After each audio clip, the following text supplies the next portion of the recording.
मौरिया पहिरी बाबू घुमली अंगनामा से ना लागई हे। दादी मड़वा में मनामा की ना लागई हे। दादी मड़वा में मनामा यही जा से जइह बाबू दादाजी के संगवा से लाग जइतो हो। बाबू मड़वा में मनामा की लाग जइतो हो।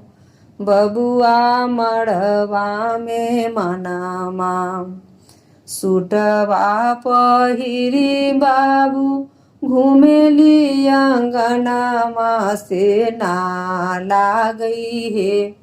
मम्मी मड़वा में मनामा की ना लागई हे। चाची मड़वा में मनामा यही जा से जइह बाबू पापा जी के सथवा की लाग जइतो हो। बाबू मड़वा में मनामा की लाग जइतो हो। बाबू मड़वा में मनामा यही जैसे जइह बाबू चाचा जी के संगवा की लाग जइतो हो। बाबू मड़वा में मनामा की लाग जइतो हो।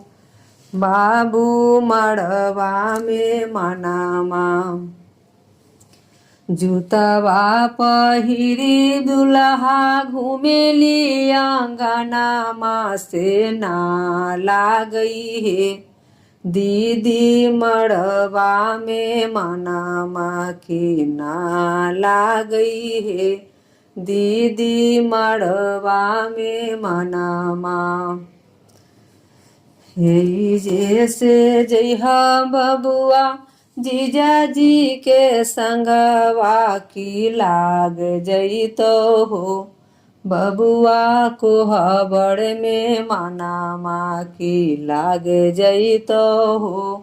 बबुआ को हबड़ में मनामा टोपिया पहिरी बउआ घुमेली अंगनामा की ना लागई हे। भाभी मड़